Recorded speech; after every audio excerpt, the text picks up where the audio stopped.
nenhuma circuncisão feita pela mão dos homens. O 12.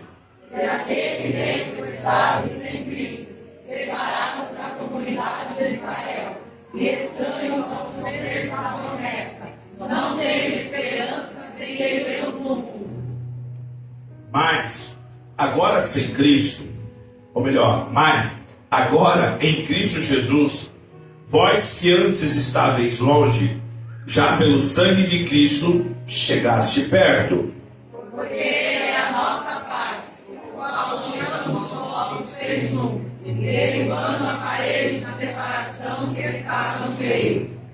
Na sua carne desfez a inimizade, isto é, a lei dos mandamentos que consistia em ordenanças, para criar em si, mesmo de dois, um novo homem, fazendo a paz. E pela cruz reconciliar ambos com Deus em um corpo, matando com ela as inimizades. E vindo, ele evangelizou a paz, e vós que estáveis longe, e aos que estavam perto. Porque por ele ambos temos acesso ao Pai, em um mesmo Espírito. Assim, já não sois estrangeiros, nem forasteiros, mas concidadãos dos santos e da família de Deus. Vamos ler o versículo de número 19. Vamos lá, irmão, vamos lá? Assim que já não sois estrangeiros, nem forasteiros, mas concidadãos dos santos e da família de Deus. Amém, amém, amém. Não feche a Bíblia, nós faremos mais uma oração. Este culto, como eu falei, é uma programação atípica, ok? Por conta de tudo que nós vamos fazer essa semana. Neste culto, você tem liberdade de fazer a sua, ou tirar a sua dúvida. Deixa eu melhorar aqui. Tirar a sua dúvida em relação ao tema que nós falaremos hoje, que é conhecendo a igreja. Conforme o pastor for falando aqui, todo pastor, mas isso, você fique à vontade. Hoje é um culto de ensinamento. Imagine-se como você estivesse aqui em uma terça-feira de ensinamento. Amém, irmãos? Vamos levantar as mãos e vamos orar? Senhor meu Deus, Senhor, nós estaremos indo neste momento, Pai, para o direcionamento da Tua palavra. Senhor, que seja um domingo aqui, Senhor, Pai, baseado na Tua palavra, não que o homem quer, não que a mulher deseja, mas o que o Senhor possa nos direcionar nessa noite. Por isso, Senhor meu Deus, eu te louvo, eu te agradeço, eu te adoro. Senhor, muito obrigado pela oportunidade deste domingo, de podermos aqui, Senhor, nessas horas que passaremos, meditar na Tua palavra. Eu peço, Pai, abre a mente do Teu filho, da Tua filha, Senhor, dá discernimento da Tua palavra, sabedoria do alto, e que aqui, Senhor, nós possamos mais uma vez discernir, conhecer esta igreja em nome de Jesus. Amém, amém. Pode se assentar em nome de Jesus. Irmãos, hoje nós falaremos a respeito, e aqui até para contextualizar os irmãos, mais uma vez, e eu gostaria muito que você estivesse aqui às terças-feiras. Então, para você conhecer a didática, a dinâmica das terças-feiras, nós estamos aqui falando a respeito de uma sequência de ensinamentos básicos da palavra de Deus. E nós iniciamos pela palavra de Deus, falando a respeito de alguns temas essenciais. Conhecendo Deus. Se os obreiros do povo quiserem descer, fica à vontade, tá bom? Fica à vontade. Conhecendo Deus, conhecendo a palavra, conhecendo a salvação. E hoje nós vamos falar sobre a instituição maravilhosa que é a igreja. Preste atenção nisso. A igreja do Senhor não sou eu. Eu inicio dizendo que a igreja do Senhor não é você. A igreja do Senhor é um grupo de pessoas, é uma instituição invisível, que foi a mão de Deus inserida na terra. A igreja do Senhor não é uma pessoa. A igreja do Senhor é um conjunto de pessoas.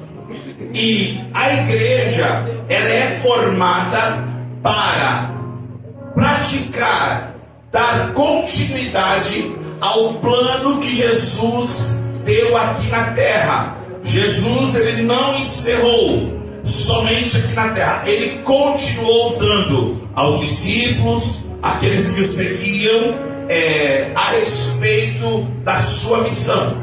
Então vamos lá, pastor, se eu não sou igreja, o que é igreja? Este salão tem muitas pessoas que, quando vai convidar alguém para ir para uma reunião como essa, geralmente, e é um hábito nosso, falar o quê? Vamos lá Só que na verdade essa expressão, ela acaba se tornando incorreta. Porque, na verdade, nós vamos estar indo ao culto. O lugar que nós estamos aqui é um salão, lógico, consagrado. Aqui nós nos reunimos para adorar a Deus. Mas depois que fecha, o obreiro fecha a porta aqui não é mais uma igreja, pastor. Então nós vamos entender hoje que é discernir a igreja, entender que é a igreja. E aí, só para você entender o quão é desafiador ser a igreja, nós vamos entender que uma vez que eu conheço a Deus, conheço a palavra, entendi o que é salvação, agora eu vou conhecer esse ambiente que eu tenho que estar aqui. E tem pessoas que estão aqui que vivem mais tempo ou se dedicam mais tempo aqui dentro. Talvez não sai tanto para ir para um shopping, para a praia, para um lazer, para curtir, mas às vezes o maior tempo que a pessoa passa no fim de semana é aonde? Aqui dentro. Então cabe a nós entender esta pessoa, esse irmão, a instituição da igreja. Então, quem é salvo, diga amém. Amém. Se você é salvo, você automaticamente é convidado a fazer parte desta instituição chamada igreja. Então, o que é a igreja, pastor? Deixa eu explicar aqui. Tópico número 1, o que é a igreja?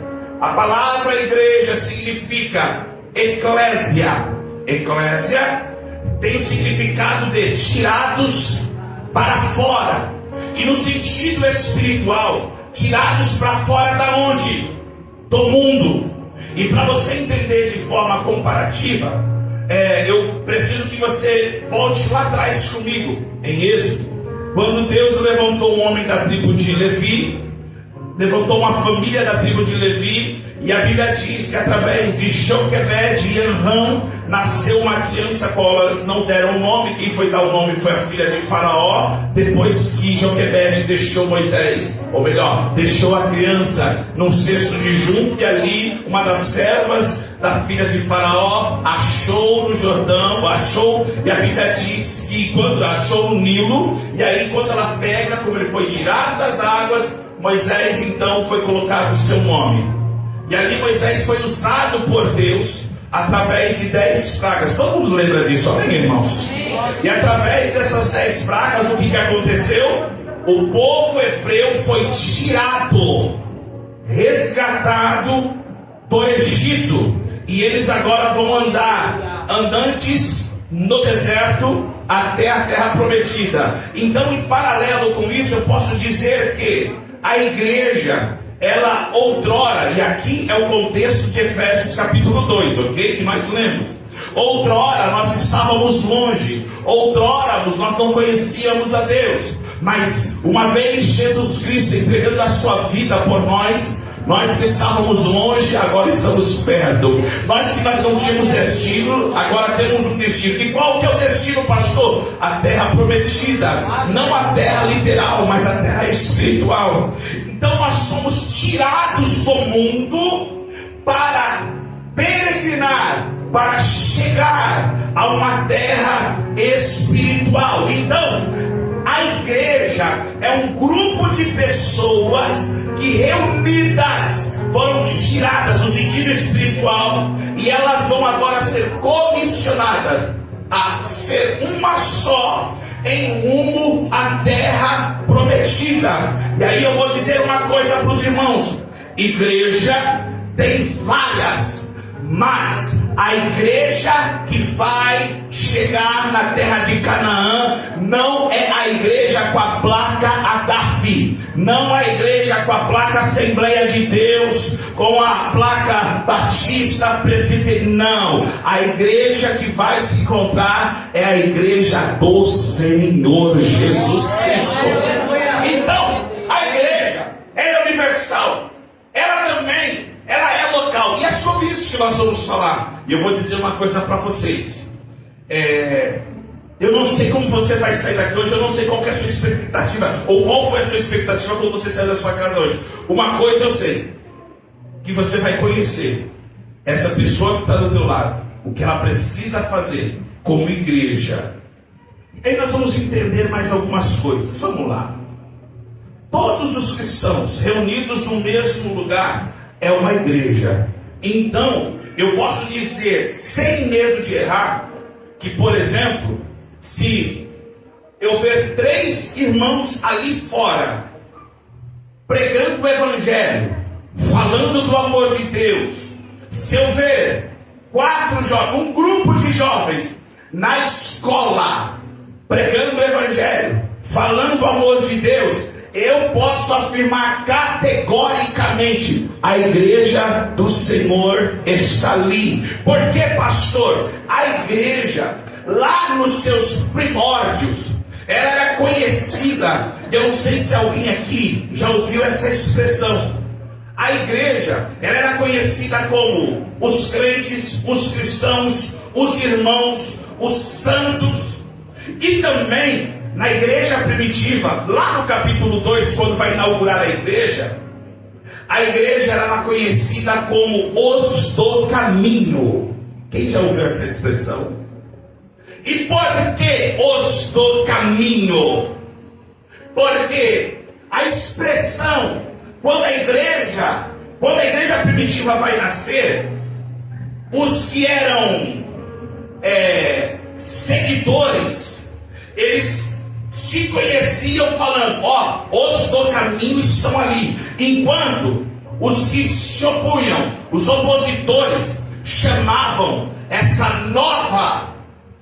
como que eu posso dizer, esse novo grupo de pessoas como seita. E aí eu preciso que você abra a Bíblia. EBAF. Nós gostamos de abrir a Bíblia. Então abra a sua Bíblia aí em Atos capítulo 24, versículo 13 ao 16. Hoje nós vamos conhecer e você vai ver que vai pegar fogo daqui a pouco, porque eu vou soltar umas verdades aqui. Graças a Deus.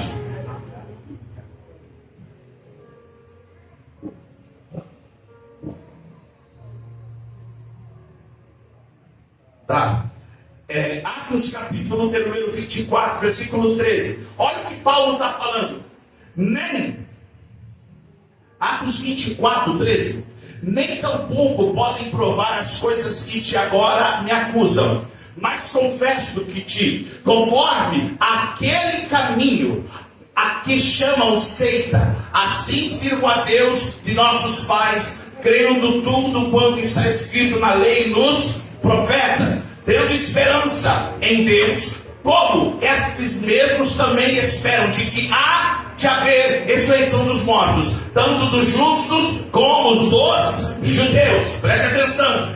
Paulo, ele mesmo fala que no começo a igreja era reconhecida, ou melhor, os do caminho pelos opositores era conhecido como uma seita. E por que eles eram conhecidos, a igreja primitiva, como os do caminho? Atos capítulo 9, versículo de número 2 vai identificar esse termo. Alguns eram do caminho. Atos capítulo de número 9, versículo 2. E pedindo-lhe cartas para Damasco, para as sinagogas, a fim de que se encontrassem alguns daquela. Aí alguém vai falar, pastor, não está escrito caminho. Tem alguma tradução aqui que está escrito caminho? Então, para os opositores, a primícia, os primeiros cristãos, que eles estavam se formando, eles eram reconhecidos como seita. Mas para os seguidores, eles eram conhecidos como os do caminho. E por que os do caminho, pastor? Porque se nós observarmos Evangelho de João, capítulo 14, versículo número 6, tem várias citações sobre o caminho, mas deixa eu adiantar aqui. Evangelho de João, capítulo 14, versículo 6, olha o que Jesus fala: eu sou o caminho, a verdade e a vida. Ninguém vem ao Pai senão por mim. Porque Jesus fala assim: eu sou o. E ele não falou eu sou um. Alguém entendeu aqui? Eu vou repetir. Por que Jesus não falou sou um? Porque um é mais um de tantos. Mas quando fala vamos lá, português. Quem acabou a aula, nem faltou nesse dia. A palavra, ou melhor, a letra O é o quê? Artigo masculino definido. Se ele é o, não existe mais outro caminho. Então quem está seguindo Jesus lá em Atos são os do caminho. Alguém está falando assim, mas por que você está largando tudo? É porque eu encontrei o caminho, a verdade e a vida. Então a igreja hoje, ela tem que entender que ela tem o caminho a perseguir, o caminho a percorrer, e muitos são os que encontram. Quer ver uma coisa? Mateus capítulo 7, versículo 14, e aqui agora nós vamos começar a esquentar a coisa. Essa aula vai pegar fogo, vocês vão entender daqui a pouco. Vamos lá, Mateus 7, 14, vamos lá, 1, 2, 3. Porque estreita é a porta, e apertado o caminho que leva à vida, e poucos há que a encontrem. Porque estreita é a porta e apertado um caminho. O caminho. O caminho, presta atenção nisso. Saíram aproximadamente do Egito, só de homens, 600 mil. Fora mulheres, crianças. E detalhe, adultos eram contados de 21 anos para cima. Agora presta atenção nisso. Todos que saíram para a terra prometida chegaram lá, sim ou não? Mas eles não foram tirados. E por que eles não chegaram? Porque no meio do percalço, no meio da caminhada no deserto, muitos tomaram vários caminhos. Caminhos de murmuração, caminhos de reclamação, abandonando e esquecendo da promessa de Deus. O que aconteceu? Aconteceu que só vai chegar na terra prometida Caleb e Josué e a sua descendência. E aí, pastor, por que o senhor está falando isso? Porque tem muito lugar hoje que está se dizendo como igreja e não estão mais no caminho. Poucos estão, é o que a Bíblia diz. Estreita e apertada é a porta. Ou melhor, porque estreita é a porta e apertado o que significa apertado o caminho? A verdadeira igreja do Senhor não é levada por qualquer caminho, não é levada por qualquer instrução. Muito lugar está se chamando de igreja, mas estão deixando o caminho largo, estão deixando as pessoas vir do jeito que está e permanecer do jeito que está. Não tem mais transformação, não tem regeneração, não tem arrependimento, não tem pecado. Aí vem Jesus Cristo dizendo: eu sou o caminho, e se você quiser me seguir, pega a sua cruz, negue a si mesmo e come here. Ou seja, não é para qualquer um. Irmão, tem um lugar por aí que está gravando hoje, eu tenho que me controlar porque caminhos, eu vou falar. Tem um lugar por aí que fala assim: eu sou a igreja. Não lê Bíblia, não ora. A última vez que jejuou não lembra. Se você falar assim, abre Gênesis, está lá no final da Bíblia, não tem nenhuma intimidade com a palavra de Deus. Se alguém chegar para ele e falar assim: rapaz, moço, irmão, jovem, ora por mim, ela vai ficar assim: eu vou te dar o telefone do pastor Douglas, porque ele sabe orar. Que crente é esse? Que igreja é essa? Igreja essa que não é levada pelo caminho. E o caminho não sou eu que digo. Olha para alguém e diga assim: é apertado. A verdadeira igreja do Senhor é uma igreja que passará por prova, tribulação. Tem alguns lugares que se chamam igreja que fazem o quê? Venha para Jesus Cristo e todas as coisas serão resolvidas. Venha para Jesus Cristo e tudo vai ser um mar de rosa. Aí eu vejo o meu Senhor, o meu Jesus Cristo abrindo a boca e falando: eu sou o caminho. Se eu sou o caminho, a porta é estreita, o caminho é apertado, você tem que renunciar. E é isso que é a igreja. Olha para alguém e diga assim: nós somos a igreja.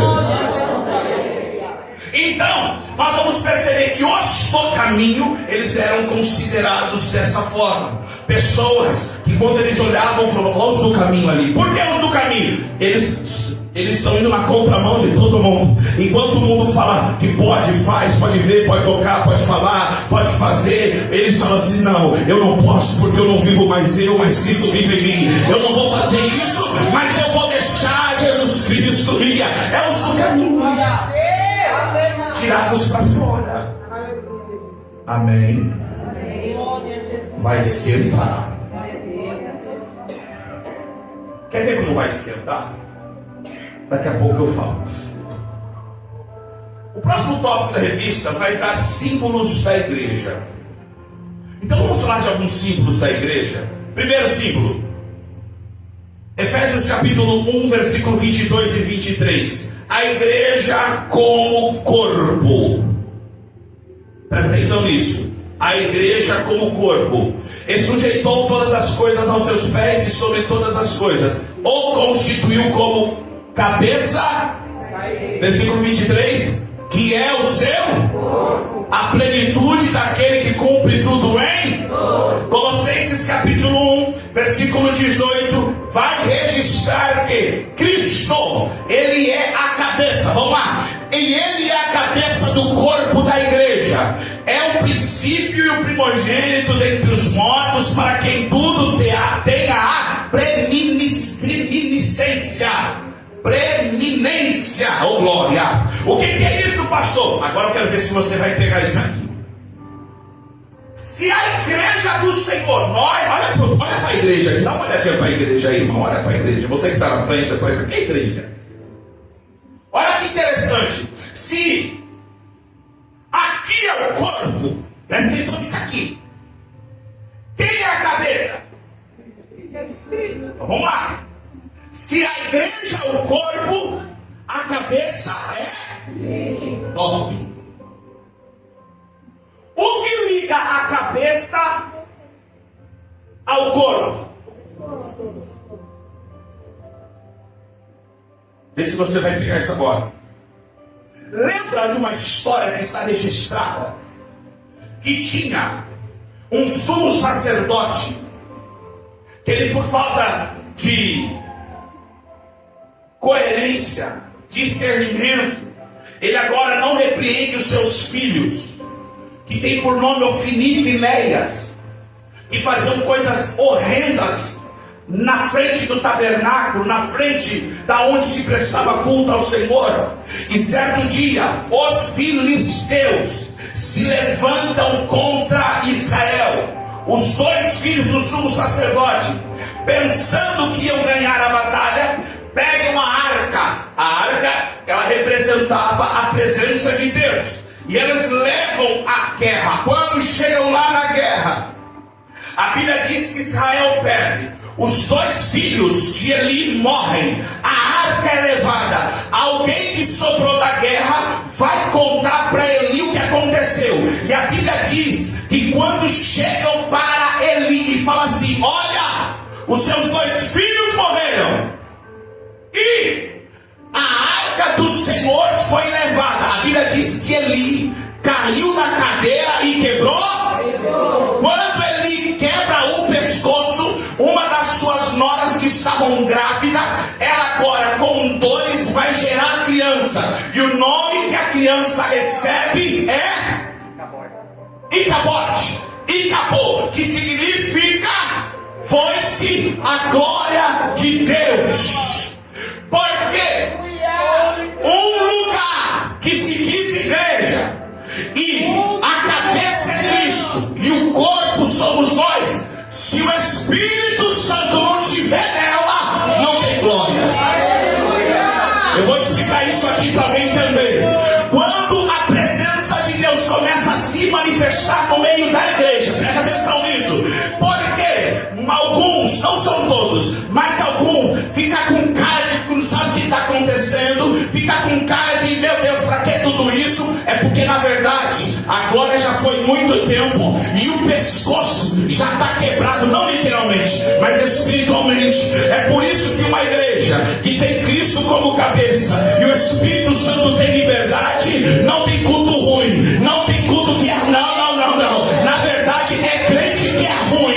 Porque se você prestar o blog, irmão, você quer passar o ensinamento, Jesus? Porque se você entender que o Espírito Santo que me liga com Cristo, eu não venho para o culto por causa do pastor, eu não venho para o culto por causa da obreira, eu venho no culto para ser ligado com a cabeça. Oh, glória. Faça ensinamento, né? Tem que ser mais calmo. Olha para alguém e diz assim: como está o pescoço?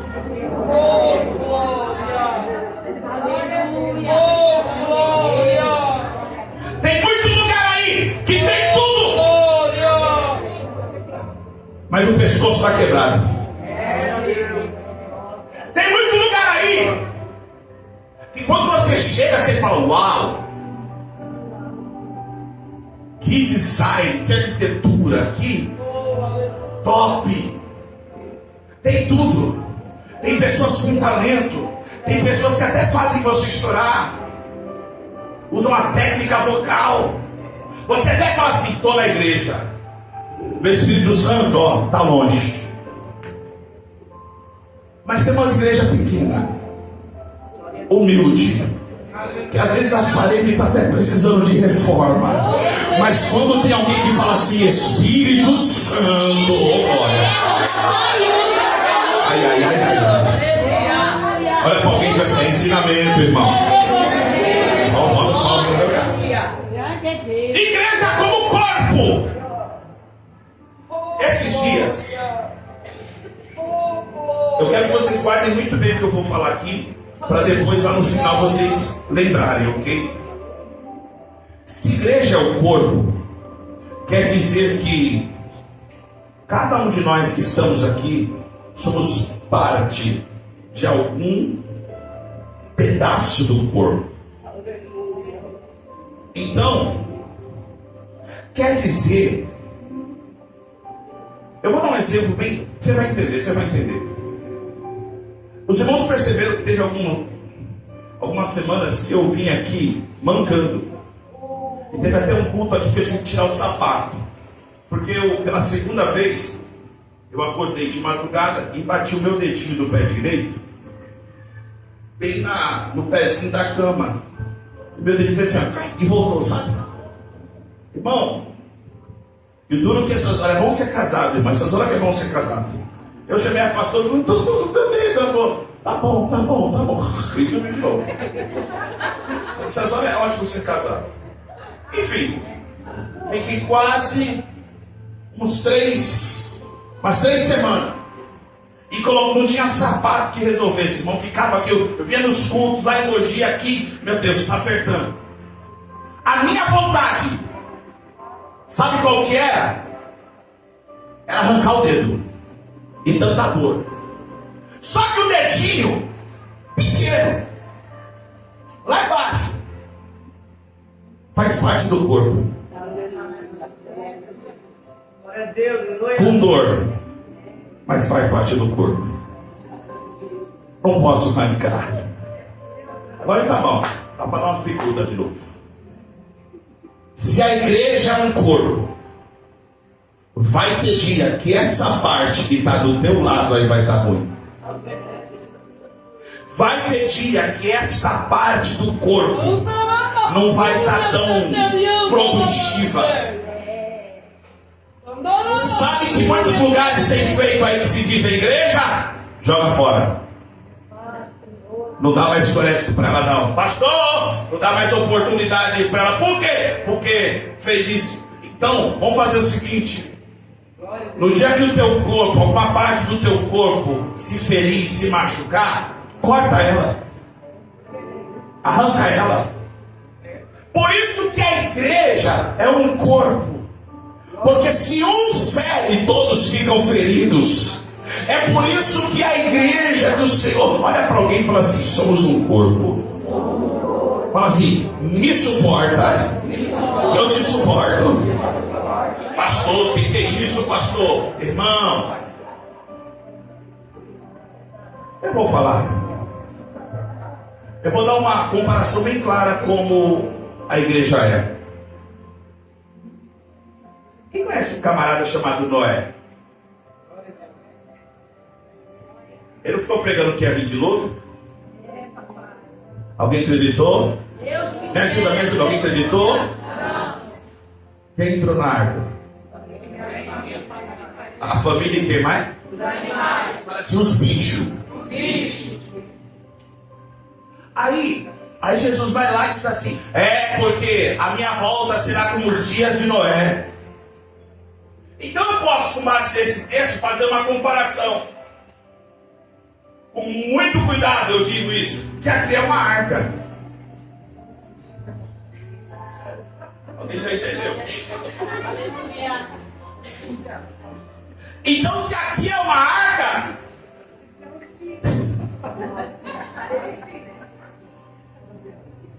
não se escandaliza não. Aqui pode ter aqueles animais mais espaçosos.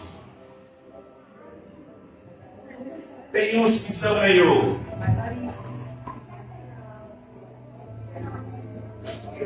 fede. Tem os irmãos que se levantar a mão assim, 1000 cai ao seu lado, 10.000 à sua direita. Escandaliza não. Tem cobra. Tem elefante. Eu tenho que falar isso, irmão, sabe por quê? Porque o pensamento da igreja é uma benção. Tem todo tipo de bicho. Noé teve que tratar com cada bicho, não foi uma semana. A igreja do Senhor, irmão, não estou chamando de, pelo amor de Deus, não estou chamando ninguém de animal aqui. Entenda isso. Apesar que Deus que manda, enfim, olha para cá. Deixa eu concentrar aqui. Nós temos que lidar. Imagina o leão olhando para o cerco.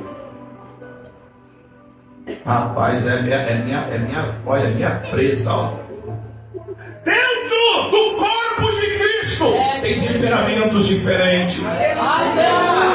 Tem pessoas diferentes. Tem pessoas aqui mais, como o pastor fala bastante, fala extrovertido, e tem uns que fica mais quieto na dele, tem uns que aguenta chegar, pastor, tem uns que já fecha a cara, vigia aí, e nós temos que saber lidar com isso. Sabe por quê? Naquele grande dia não vai ser o corpo do Douglas, não vai ser o seu corpo, mas vai ser o corpo de Cristo que vai subir para o céu. Quem entendeu que a igreja é corpo, diga amém. Amém. Segunda coisa, igreja é templo. Que templo é esse? 1 Coríntios capítulo 3, versículo 16 e 17. Não sabeis vós que sois templo? Ora, se nós somos templo do Espírito, quem habita em nós? Então vamos lá. Se nós somos igreja, e nós somos templo, Quem habita em nós é o Espírito. Vamos lá. Se você tem a chave da sua casa, quem mora lá é você. Se eu, Douglas, chegar à porta da tua casa, não pedir licença, sentar o pé na porta, sentar, ó Guinaldo, meu tesouro, sentar lá no teu sofá, pegar o controle da televisão, colocar o pezão em cima lá na mesa de centro e falar assim, ó, me dá uma Sprite Lemon, que eu gosto com gelo e limão, e eu vou ficar só lá assistindo a pá.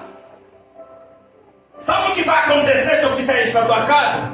Como é você que manda na sua casa, você vai fazer? Pastor, você é pastor, mas suma daqui. Você é muito folgado. Quem manda aqui sou eu. Sim ou não? Agora vamos lá. Se a igreja é templo do Espírito, quem está mandando aí dentro? Quem tem o domínio da tua vontade, do teu coração, dos teus desejos? Quem habita dentro de você? Quem domina as suas ações? Todo crente que é igreja, ele é moradia do Espírito Santo. Oh, glória. Deixa eu correr aqui para adorar, irmão. Deixa eu correr. Terceiro símbolo da igreja. Igreja é noiva. Quem é casado aqui? Quem é casado? Levanta a mão. É o que eu vou falar para os casados aqui. Quem é os homens, los machos casados? Ô Diogo, o que é isso, Diogo? Você tá onde, cara? Ô Grace, olha, ele tá querendo te dar uma nora aí, ó. Levanta só os homens casados, por favor. Vamos lembrar do casamento? Vamos lá, igreja é noiva. Lembrou aí? Relembrou a noiva? E as irmãs que também, óbvio, né? Lembra do dia? Se no dia do casamento, eu lembro muito bem, 11 de agosto de 2007. Você tem de primeira. Hoje vale a janta, né? Se a noiva naquele dia estivesse mal vestida, suja, descabelada, não escovasse os dentes, o que você ia pensar, meu irmãozão? Você ia falar, rapaz, se no dia do casamento tá assim, imagina até que a morte o separe. Isso vai virar um trambolho. Porque no dia do casamento não estava adornada. A igreja do Senhor, ela é considerada noiva por causa de quê? Porque nós temos uma promessa. Que o noivo virá nos buscar. Agora presta atenção nisso aqui. Ninguém que está aqui ainda casou. Nós estamos como noiva de Cristo. E a noiva de Cristo, na sua caminhada, aí vem a parábola de Mateus 25, é isso? Parábola das 10, 5 insensatas, imprudentes, desleixada, despreparada, mas outras 5, por quê? Tinha azeite que mantinha a lamparina acesa. Presta atenção nisso. Quem já foi num casamento aonde a noiva chega no horário? Por favor, levanta a mão. Quem já foi um? Irmão, eu já fiz, acho que uns 12, 18 casamentos. E toda vez que eu chegar para a noiva, e o pastor tem que fazer isso? Você vai chegar no horário. Não, vou, pastor, vou. Você tem que ser, você vai chegar no horário, né? Vou. Ainda fica aqui, quem já participou de casamento fica assim, né? Tem que esperar, irmão, tem que esperar. A noiva. Só que olha que interessante. Nesse casamento, não é a noiva que tardou. É o noivo. Isso significa o que, pastor? Que a igreja amada por Cristo não pode se preparar.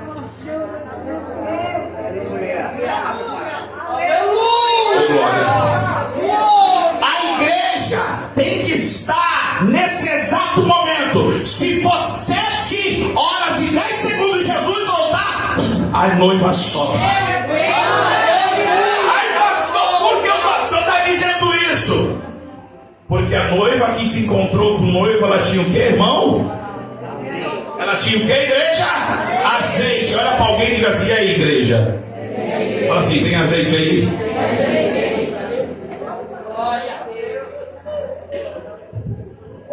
Igreja, presta atenção nisso. Depois você vai na tua casa lá, irmão, por favor, Mateus 25. O azeite que elas tinham de reserva, ou melhor, o azeite era para reserva. Agora eu vou explicar um detalhe aqui, poucos entendem sobre a parábola. Alguns dizem que não é parábola, é polêmico. Mas vamos lá, para não deixar complexo. O azeite que foi usado foi o azeite de reserva. Aprenda isso, igreja. Aprenda isso, irmã jovem. Não gaste a sua reserva. Olha o que eu vou explicar para você. Eu estou vendo alguém afogando na água.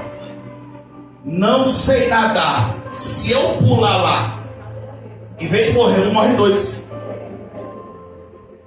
Tem gente que diz que é igreja e não tem reserva. Eu vou lá, pastor, orar. Eu vou lá falar com a pessoa, porque eu tenho autoridade. Aí chega lá, em vez de ganhar o do mundo, o mundo que ganha. Em vez de ganhar o desviado que fala: vem pra cá que tá melhor. Em vez de chegar para ver se isso aí não acontece. Igreja, isso é reserva, viu? Vai lá fazer uma visita pro irmão que está meio chururu. Aí você chega assim: e aí, irmão? Aí porque o pastor não está muito, é porque o Breno, assim, e a pessoa só está assim, não. E é porque? Aí a pessoa começa assim: rapaz, você sabe que você está conversando, o pastor nem está muito bem, sabia? Rapaz, a igreja não é tão perfeita, vai fazer o quê? Então lá, né? Que reserva é essa?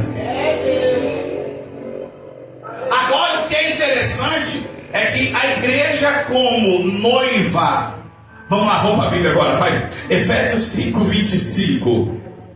Quem está entendendo o que é igreja? É isso aí. Efésios 2, 5, vamos lá. 1, 2, 3. Efésios 2 e 25. 25. Eu que falei, vai lá. Efésios 2, 25. Estou bem devagarzinho. Efésios. Eu falei 5 e 25? Essa minha esposa me quebra. Eu falei 5 e 25, não falei? Peraí, eu vou pegar a revista. Então, a não ser que a revista esteja. Peraí, irmão, vocês estão nervosos? Calma. Vamos lá, calma aí. Eu vou achar aqui. Eu não vou aprender não, calma aí. Efésios, eu vou achar aqui.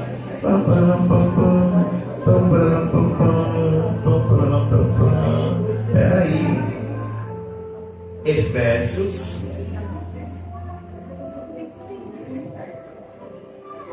Irmão, eu tô louco. Efésios 5 e 25 não tem na Bíblia de você. Então tá bom. Obrigado. Põe Efésios 5 e 25, bom? Vocês estão muito nervosos, igreja. O que está escrito aí? Vai lá, irmão. Vós, maridos, amai vossa mulher, como também Cristo amou a igreja, e se entregou por ela. Cristo, como noivo, fez a sua parte, se entregou pela igreja. E a igreja tem que fazer o quê? Entregar a Cristo.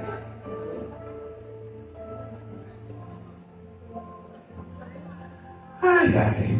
Versículo de número 24. O que está escrito aí? De sorte que assim como a igreja está sujeita a Cristo, assim também as mulheres sejam em tudo sujeitas a seus maridos. Paulo está falando aqui sobre os deveres domésticos, ok? E está fazendo um comparativo. Ele está falando o seguinte: do mesmo jeito que Cristo se entregou pela igreja, o homem faça a mesma coisa pela mulher, pela esposa. E a esposa se sujeite a Cristo. E o que é se sujeitar a Cristo? É você estar o tempo todo debaixo do seu senhorio.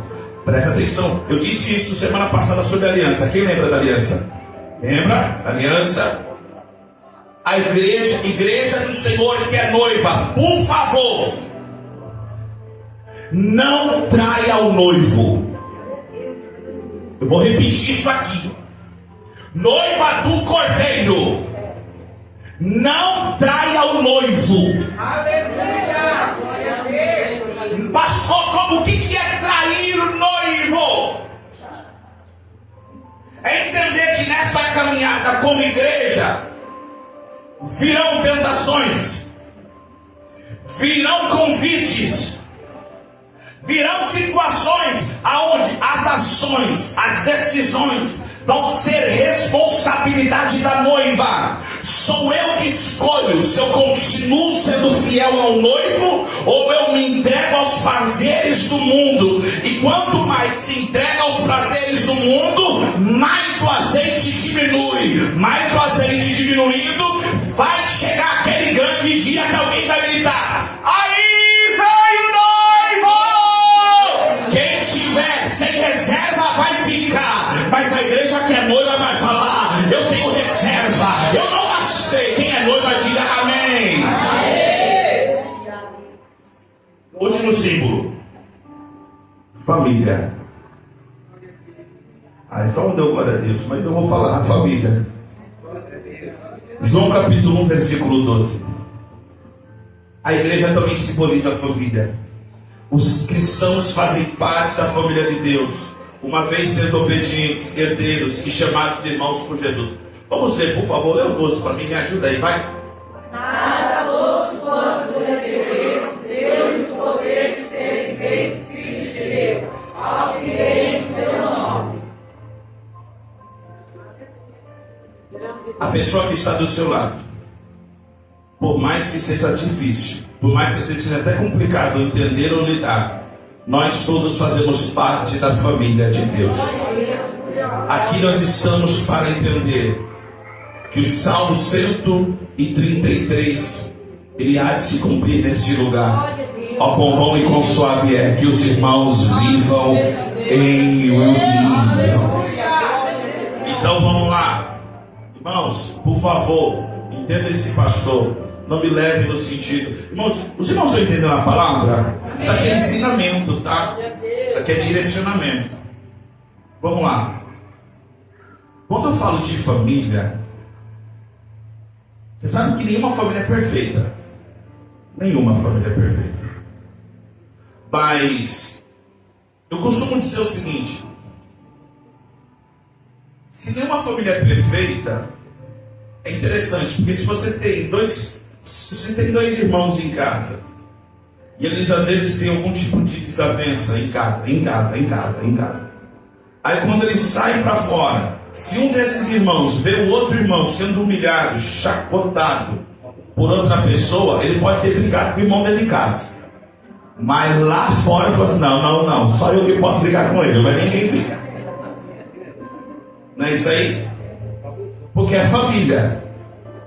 Então vamos lá, se nós somos família,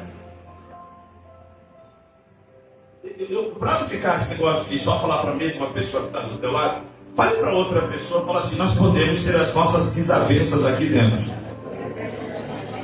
mas vamos resolver aqui dentro.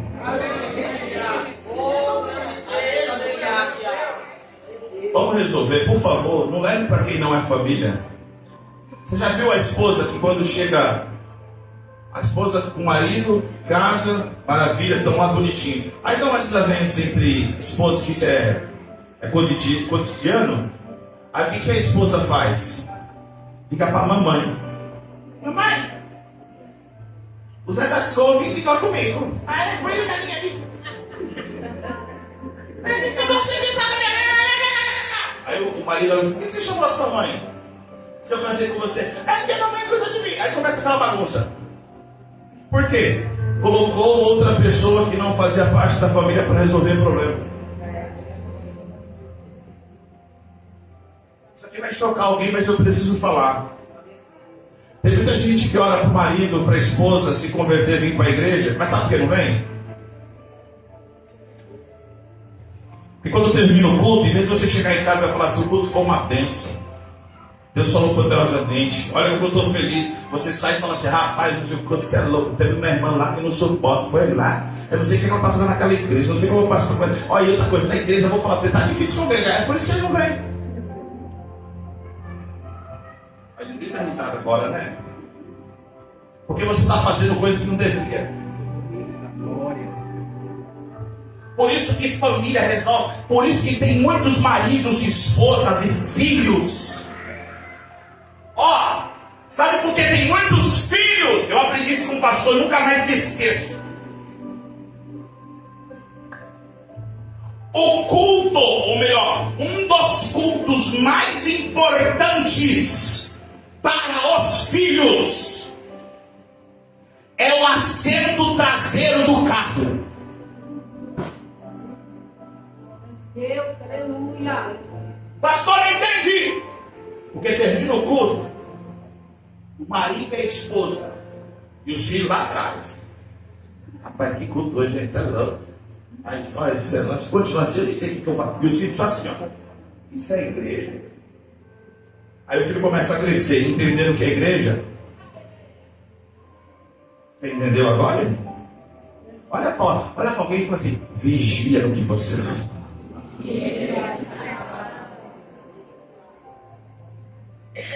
Família é isso. Agora vamos para o próximo tópico. Se nós somos famílias de Deus, eu vou fazer uma pergunta, eu quero que vocês me ajudem. Todos nós, a Bíblia diz em 1 João capítulo 1, hoje nós estávamos, né? João capítulo 1, versículo de número 12. E todos os quantos receberam deles o poder de serem chamados filhos de Deus. Então vamos lá, todo mundo é filho de Deus? Fazer de novo uma pergunta. Todos são filhos de Deus? Não.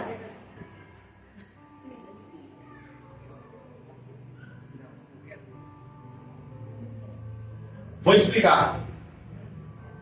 Deus é criador de todos. Ele é pai de todos como criador, sim. Agora, todos são filhos de Deus? Não. E por que não?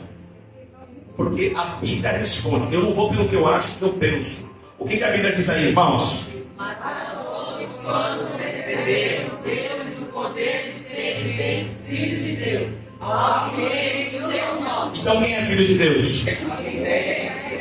Quem recebe.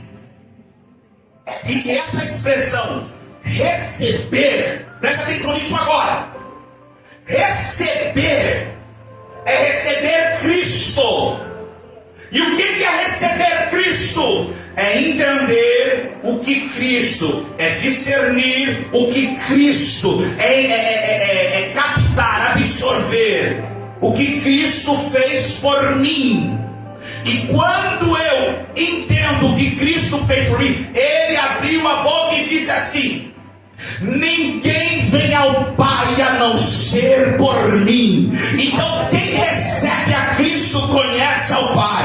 Quem conhece ao Pai recebe um poder. Então, presta atenção nisso. Não é poder para ganhar carro, não é poder para ganhar casa, não é poder para ficar rico. É muito maior do que isso. E o que é isso, pastor? É ser chamado de filho. É ser chamado de filha.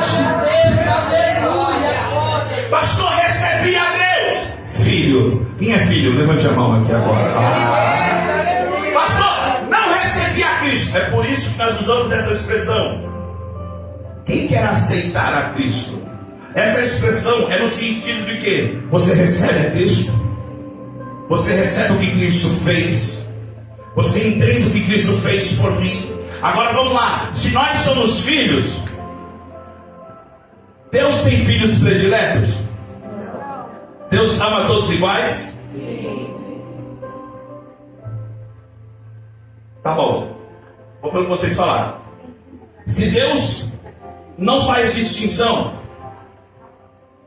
todos aqui são filhos, amém? Amém. Deus ama todos iguais, amém? Amém. Então vamos lá. Se Ele é Pai, por que num culto, em reuniões onde nós estamos adorando a Deus, em nome de Jesus, com o auxílio, a cooperação, a sensibilidade do Espírito Santo, aqui, qual que é a lógica? Que todos que estão aqui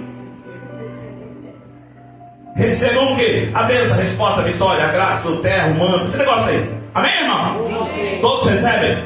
Não. Por quê? Ele só age onde ele é esperado. Então quer dizer que, se todos são filhos, meu irmãozão Aguinaldo, se todos são filhos, por que nem todos recebem? Ele só age onde ele é esperado. E onde ele é esperado o quê? Esperado o quê? Aonde ele é esperado? Quem é esperado? Jesus. Jesus. Agora vamos para a Bíblia. João capítulo de número 15. Olha que interessantíssimo. Evangelho de João. Tremendo isso aí, então. João capítulo de número 15. Versículo de número 7. Eita glória. João capítulo 15, versículo 7. O que diz aí?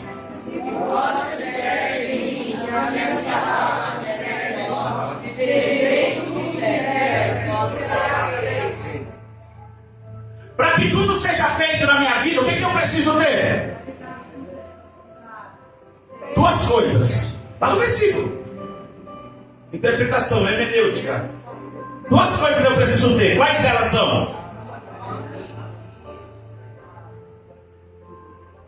Primeiro, se Cristo estiver em mim. Só isso? Não. E as minhas? Aí sim, peço o que quiser e vos será feito. Agora eu vou falar para você. Deus não tem filhos prediletos, mas tem filhos que reconhecem que Ele é Pai. Então vamos lá, presta atenção nisso para vocês não esquecerem. E aqui não tem nada de não, é Bíblia. Se Deus nos tem como filhos, uma vez que nós os recebemos, por que nem todos recebem? E intimidade vem com o quê? Sacrifício. Intimidade vem com o quê? Tempo. Intimidade vem com o quê? Relacionamento. Intimidade vem com o quê? Eu me deixar, como Paulo diz, me deixar gastar por amor, pela obra de Deus. Então eu vou te explicar uma coisa. Então quer dizer que em cultos, por exemplo, como esse, que apesar de ser ensinamento, de forma típica, mas em cultos como esse, Deus sabe aqui hoje quem vai ter resposta, quem não vai ter resposta, quem vai sair daqui vitorioso, quem vai sair daqui do mesmo jeito. E o problema não está no pastor, não está no obreiro, não está no presbítero, não está no diácono. O problema é que se as palavras de Deus não estiverem em você e Cristo não habitar dentro de você, você ouve aqui dentro, sai lá fora, esquece tudo, deixa tudo passar, vai pelo que os outros falam, e aí depois quer ficar falando. Não adianta ir para a igreja, não adianta ir para o culto, mas é o que foi falado aqui. Se você vem para o culto esperando alguma coisa de homem, vai quebrar a cara. Mas se você começa o culto 6 horas da manhã, quando você acorda em casa dizendo: Espírito Santo, muito obrigado, eu te recebo, eu creio. Aí o culto já começou lá domingo, logo cedo, e aí a palavra se cumpre: pedireis tudo o que quiseres e vos será. Quer ter oração respondida?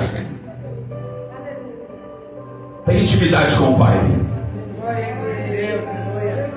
Quem tem mais? Quem tem pelo menos um filho aqui? Pelo menos um. Sabe que eu estou perguntando isso, irmão? Porque crente, ele gosta de ter não é? Como que é? Isso, passeada de tribo. Gosta de. Vou explicar uma coisa para vocês. E quem tem um, fica esperto. Recebe aí o dobro, em nome de Jesus. Ó, Dani, olha para cá, Dani. Você pegou a vez. Ó, olha para cá. Eu brinco muito com a Dani com o Jantos, porque eu tenho um carinho especial por eles. Ó, presta atenção. Tem como surpreender a Deus? Não tem. Deus é onisciente, nós já falamos sobre isso. Onisciente, sabe todas as coisas. Mas eu vou explicar uma coisa para vocês que só quem é pai e mãe sabe. Quem nunca chegou em casa depois de um dia de trabalho e a mãe, a esposa chegou e falou assim: olha bem, o Pedrinho foi embora, sumiu, se escondeu.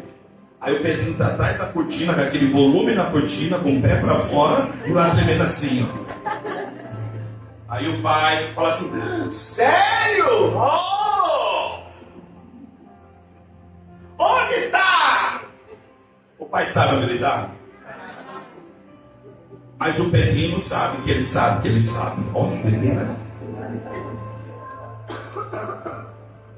Aí o pai começa a procurar, daqui a pouco ele... Aí do nada a criança, o filho é assim... Ah! Aí seu pai... Ai, eu não sabia! O pai sabia. Não tem como surpreender a Deus. Deus não tem filhos. Ai, pastor, Deus ama mais o outro? Não, não é isso. A questão é que quem reconhece a paternidade. Eu sei de quem eu sou pai. Porque eu tenho duas paternidades. No meu RG está escrito lá, e com muita honra eu falo isso: Emildo Pereira da Silva, meu pai. Mas no dia que eu falei assim, eu recebo, eu aceito, foi preenchido lá no livro da vida. Agora você tem um pai criador, o nome dele é o grande eu sou. E tem culto. Isso aqui é só quem é pai vai entender, quem é filho vai entender. Tem culto que nós vem só o pó da rabiola, sim ou não? Sim. Não tem culto que nós vem só a carcaça e fala assim: rapaz, eu vou lá, só que o pastor fica mandando WhatsApp na semana porque tá louco, cara. Eu vou lá. Aí você só vem aqui, ó. Mas daqui a pouco você no culto, o negócio começa a trabalhar. O Espírito Santo começa a trabalhar. E aí você surpreende. Aí você surpreende a Deus. Pastor, como assim surpreende a Deus? Deus sabe todas as coisas. Lógico que Ele sabe. Mas Ele quer saber o quanto você sabe que você reconhece Ele como Pai. E sabe o que acontece num culto como esse?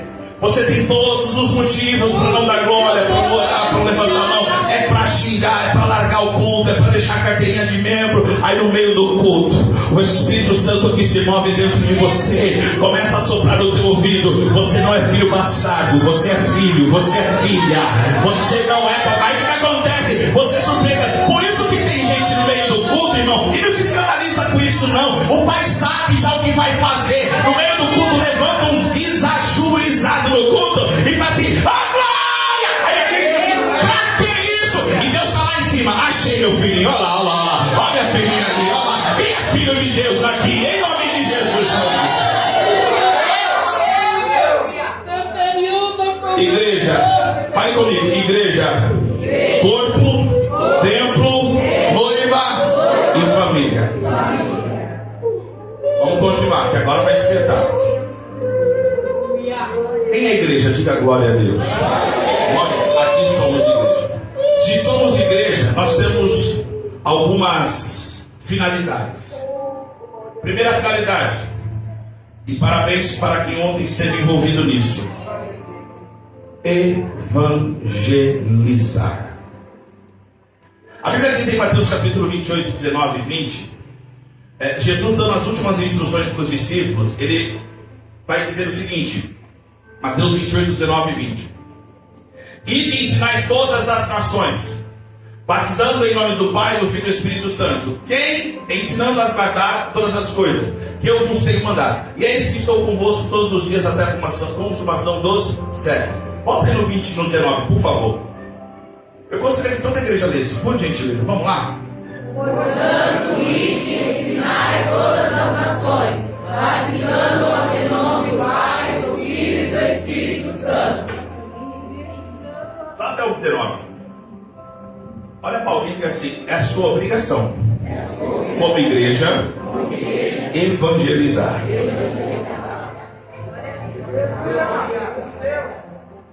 Igreja, não seja egoísta.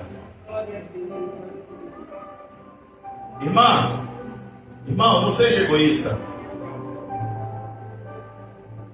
Se eu um dia estive doente, e passei por um especialista, um médico, que ele foi muito educado, atencioso, e ele me prescreveu a receita certa. Eu segui a receita certinho, e o que eu estava ruim deu certo, melhorei, fui curado. O que vai acontecer? Quando amanhã alguém chegar em mim e falar assim: olha, está acontecendo isso com isso comigo, o que eu vou fazer? Eu tenho a pessoa certa, porque já aconteceu isso comigo. Vai lá nela, é só seguir o que ela fala, não basta só ir, é você seguir o que ela fala. Por quê? Deu certo com você. Vamos lá? Aí as pessoas falam assim: pastor, ide, ensinai. Eu não sou obreiro, eu não sou pastor. Essa história de pregar o evangelho, evangelizar, isso aí é para obreiro, isso aí é para obreira. Nananina não. Pastor, como que eu consigo como igreja evangelizar alguém? O maior evangelismo, e aqui eu vou dar para quem gosta de pregar, vou te dar até 3 tópicos. Quem era você antes de Cristo? Como Jesus te encontrou? E o que aconteceu depois que você encontrou com Jesus? Já não dá para evangelizar, sim ou não? Sim. Se você entender que como igreja, um dia eu não valia nada, e hoje se eu estou aqui não é por mérito meu, é por causa da graça, da misericórdia de Cristo, isso já é o suficiente para lá fora, quando alguém perguntar para você: o que aconteceu com você? Eu não era nada quando Jesus me encontrou, mas quando eu encontrei com Ele, teve mudança. Evangelizar, presta atenção nisso. E essa responsabilidade não foi confiada a anjos. Você é uma privilegiada. Você é um privilegiado como igreja. Sabe por que eu estou falando isso? A igreja do Senhor, ela tem que se mobilizar para ganhar almas. Nós nos mobilizamos, e mais uma vez eu digo parabéns aos envolvidos do evangelismo ontem. Todo terceiro sábado, me ajuda aí, 4 horas, Elvis. 4 horas, Catarina. 4h30. Nós estaremos, obreiros estarão aqui reunidos para ganhar almas. Por quê? Se deu certo comigo, se deu certo para você, não vai escapar nenhuma alma do Jardim Eldorado. Nós vamos saquear o inferno e nós vamos falar do amor de Jesus. Olha para alguém e diga assim: prega o evangelho. Pastor, mas eu não sei pregar. O seu testemunho é uma pregação. A forma que você trata o seu chefe, o seu encarregado, o seu subordinado, o seu fornecedor, o vizinho, é uma forma de você pregar. É uma forma de você evangelizar. Nós como igreja, então, temos essa finalidade. Em nome de Jesus Cristo, fazer o ID do Senhor. Amém, irmãos? Amém. Segunda coisa. A igreja quando se reúne. Romanos capítulo de número 12. Com um propósito. É para isso que é a igreja. Romanos 12, 1. Vamos lá o que está escrito aí, irmão? Vamos lá? Rogo-vos, irmãos, pela compaixão de Deus, que apresenteis o nosso corpo em sacrifício vivo, santo e agradável a Deus, que é o nosso culto racional.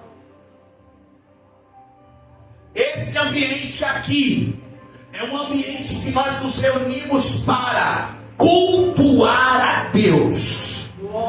Preste atenção nisso, porque isso está sendo muito confundido nesses últimos tempos. O culto que a igreja presta não é para você. Você entendeu? Não gostei do culto. Não gostei da palavra. Chupa essa manga. Problema seu. Ai, os hinos não me agradou. Foi para você? Os hinos não tocaram a minha alma. O que está acontecendo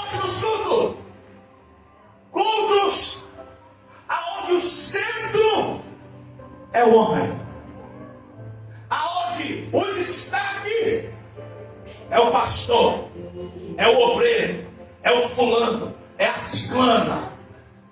Se não der oportunidade para o obreiro, pelo menos tocar no microfone, o culto não prestou. Aqui eu quero que aqui não tenha. Eu creio que não tem. Se não tiver, depois nós trocamos uma ideia. Se não está com isso aqui na mão, ó como piora.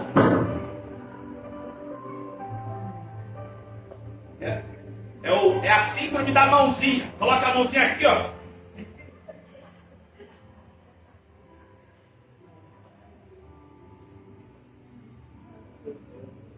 Mas quando pega isso aqui, mete a mão assim, ó. Desculpa, tá, irmão? Desculpa que eu vou fazer aqui, tá bom? Faz isso aqui, ó.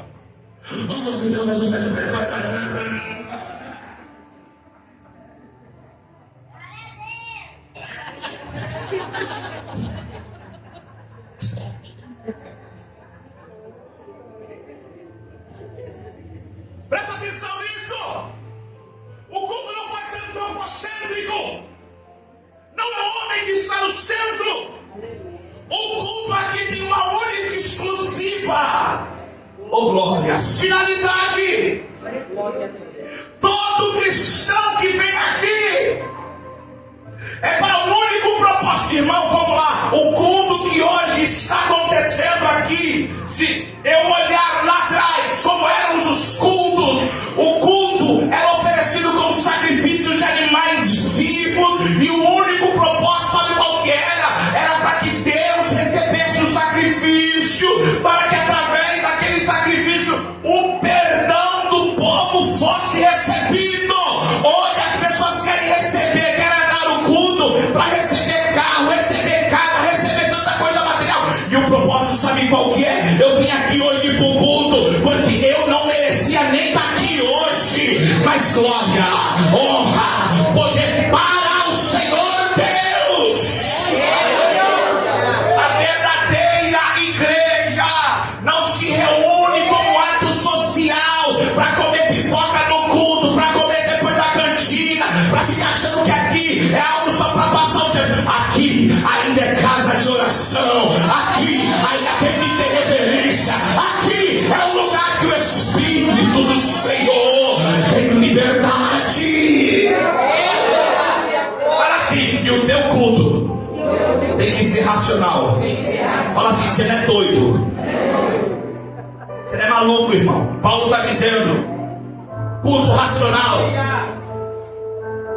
Você já foi em lugar assim? Se foi, vigia.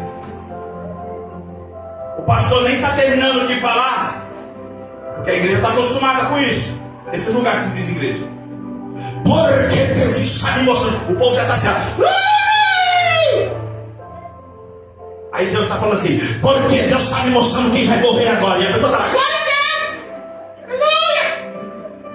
Porque Deus está me mostrando aqui que vai ter uma pá que vai ficar para o inferno. A pessoa não é racional. Eu estou falando isso sério. Há muitos anos atrás, quando o pastor era mais pregador do que pastor, eu fui numa igreja ministrar, irmã Diva. Eu tive que pedir para o povo calar a boca. Do jeito que eu estou falando, irmão, dá para calar a boca, deixa eu pregar. Eu falava assim, Deus, o povo já saia falando. Eu falei, Jesus, eu estou numa igreja aqui. Foi a primeira e a última. Sabe por quê?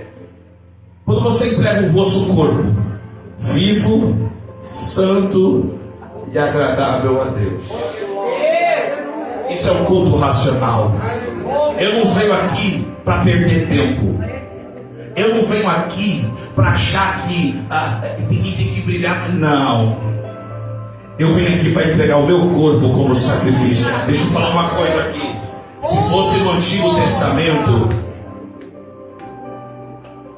era um animal que era a oferta do culto, para que o Senhor Deus recebesse o sacrifício. Jesus na cruz do Calvário, ele foi o sacrifício perfeito. Não há mais necessidade de sacrifício de animais. Então o que acontece? A partir do momento que Jesus abriu a sua boca e disse: Pai, está consumado, o véu se rasgou de alto a baixo. Agora nós temos livre acesso ao Pai, em nome de Jesus. E eu vim aqui para quê? Eu vim para adorar ao Senhor, eu vim para celebrar ao Senhor, eu vim para entregar um culto racional ao Senhor. Olha para alguém e diga assim: aqui é para cultuar a Deus, viu? Vai esquentar. Vai esquentar. Estou falando que vai esquentar. Terceira coisa. Aqui, a igreja, quando se reúne, é um lugar para praticar mordomia cristã. O que é mordomia? É você servir. Então vamos lá. Jesus disse assim: buscar primeiro o reino de Deus e a sua justiça, e as demais coisas serão acrescentadas. A igreja, ela se reúne para estar aqui prestando mordomia cristã. Se Deus é dono de tudo, Deus é dono de tudo. Deus é dono do seu tempo, do talento.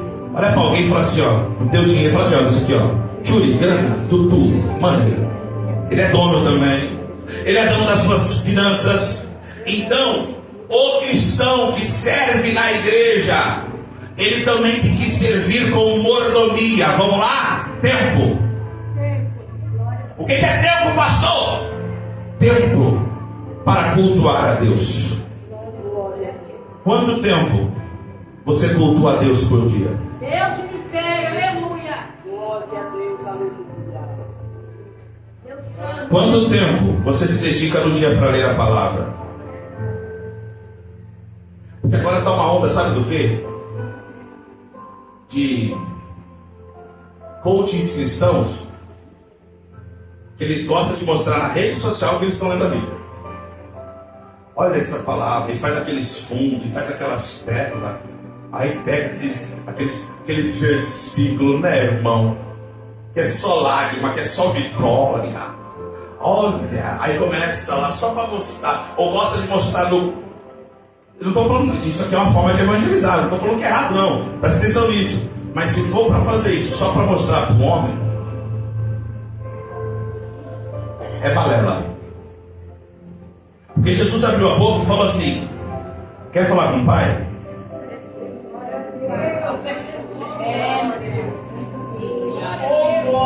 Intimidade. O culto aqui, presta atenção aqui, o culto aqui é um culto onde você serve. Para de querer ser servido. Meu Deus. Eu falei que ia sentar. Glória a Deus. Aleluia. Pastor, eu vim aqui para ouvir. E se Deus não quiser falar, o que você vai fazer? Porque existem 3 respostas de Deus. Quantas? 3. Quais são a resposta? Sim. E a terceira? Silêncio. Vocês aprenderam. Silêncio também é a resposta. Então, se eu vim cultuar a Deus, primeiro, como é o tempo? Tenha tempo para Deus em 2026. E o tempo está rápido. Nós já estamos chegando lá que passamos, né? Já passamos da quinzena de abril. Até quando você que está me ouvindo, ou você que vai me ouvir, está sendo gravado aqui, vai ficar: não, quando eu tiver tempo eu vou. Não, quando eu tiver um pouquinho mais de tempo eu me dedico. Não, quando eu tiver, não, quando a minha vida se organizar eu venho. Eu vou tomar um jeito. Jesus está voltando. Não tem tempo mais para ficar encoxando em 2 pensamentos. Então, a igreja, ela se reúne para praticar mordomia cristã. E o que é ser mordomo? Olha para alguém e fala assim: sirva. É bem melhor do que ser servido. Isso aqui que é bafo. É para você sair daqui, ó, cacuca fretando. Chegar a entender que aqui nesse ambiente, o lugar de nós praticarmos. E aqui eu vou soltar e para ir para o último e para nós darmos glória. Não, tem mais 3, glória. Deixa eu soltar uma aqui. Segura esse rojão. Igreja, esse lugar é para praticar serviço, mordomia. Quando você ouvir alguém falando assim, vai no âmago aqui agora. Precisa de união. Aqui precisa de união. Quem fala muito pouco faz. Aqui é um lugar que eu não espero pelo outro. Eu primeiro faço. Se eu quero união, vem cá, Alejandro. Vem cá. Você tá bonitão, né? Tá bonitão mesmo, meu querido. Se o Alejandro tá aqui e eu reclamo, que o Alejandro é bem, quem conhece o Alejandro sabe que ele é bem tranquilo, né? Ele é quietinho, na boa, né? Tô certo, mãe? Deixa quieto. Não, mas eu sei que ele é tranquilo. Ele é tímido. E talvez aqui, vamos supor, a igreja, estamos aqui, ele é tímido. Aí eu fico assim, o Leandro não tem comunhão comigo. Aqui é um lugar para eu servir. E se eu quero união, sou eu que quebro o gelo. Sou eu que chego no Alejandro e falo: opa, parceiro, tudo bem? Onde, meu filho? Você tem quanto tempo que você vai aqui na igreja? Eu começo a conversar com ele. Agora sabe o que está acontecendo? Ele quer união. Mas fica lá. Se ele não vier, eu não vou. Vai lá, meu filho, volta lá. Brinca. Dá uma salva de palmas para esse amigo aqui. Fabiano, vem cá, Fabiano. Vem cá, Fabiano. Você tá sem tênis, Fabiano? Vem descalço, Fabiano. Você tá querendo fazer o Jonas provar o salvo, viu? Caíram ao teu lado, é isso, né? Vem cá, Fabiano. Eu pego pra Cristo, vocês ficaram ontem. Você tava aqui ontem no púlpito, não tá? Pega o microfone ali, Fabiano. Vê se tem som aí, Fabiano. Som. Olha como que ele pega, irmão. Só falta fazer. Então pega aqui, assim, pronto. Eu vou mostrar pra vocês o que é união. Isso aqui é mordomia. Faz igual você fez ontem. O que você falou aqui.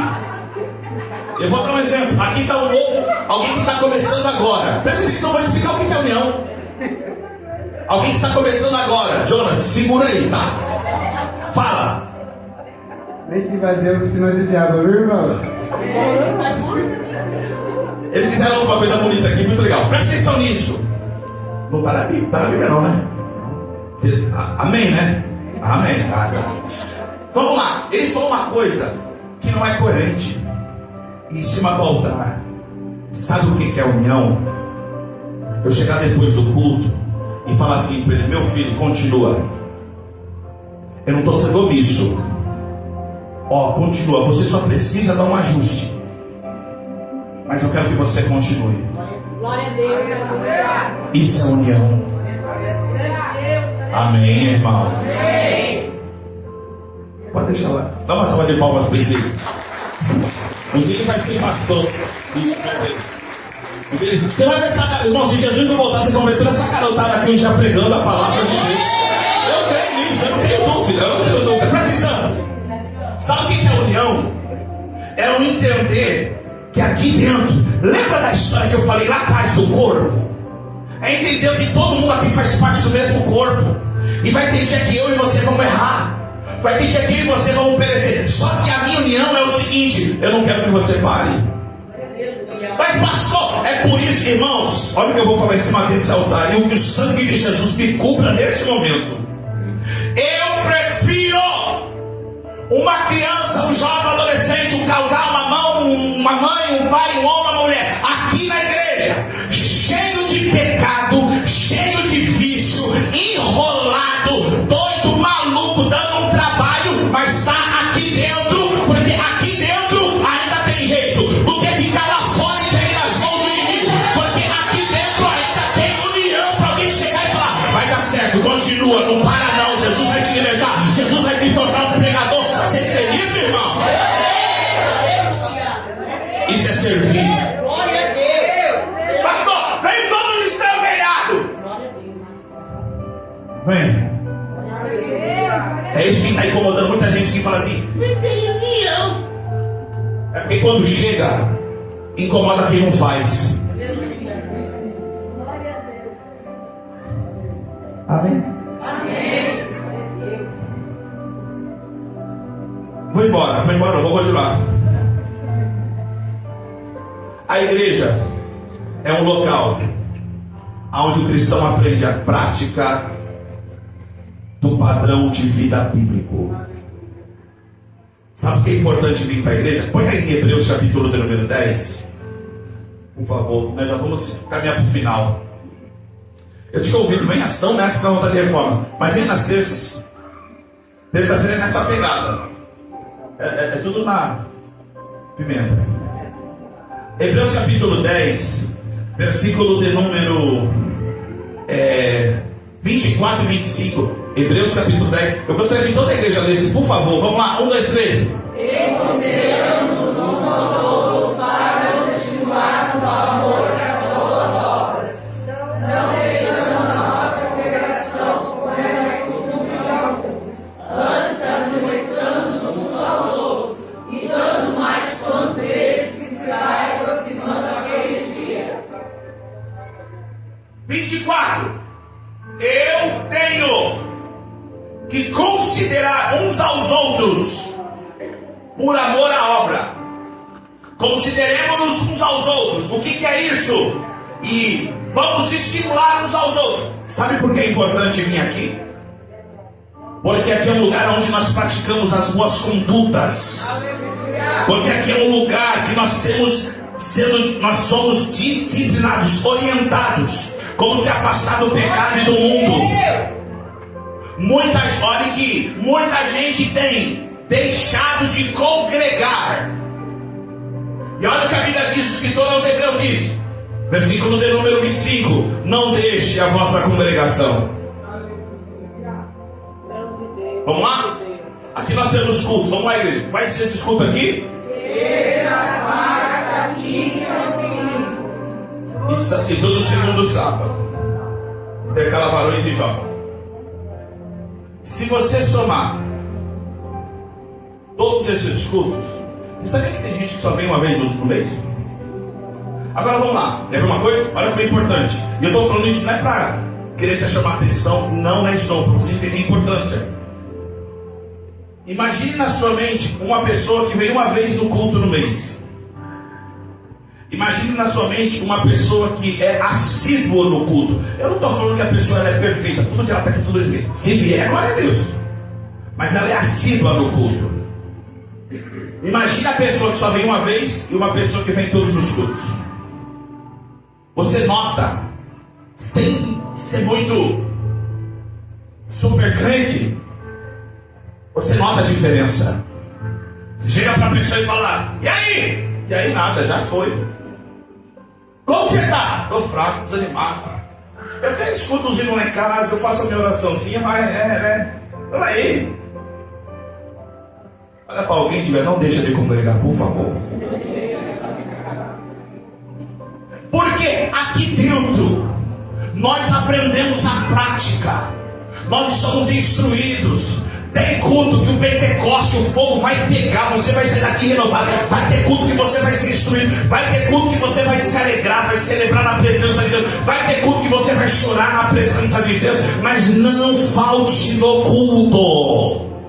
Porque este lugar é um lugar onde a igreja do Senhor se reúne para glorificar e prestar um culto de glória, adoração ao Senhor. Vamos encerrar. A igreja tem duas ordenanças básicas.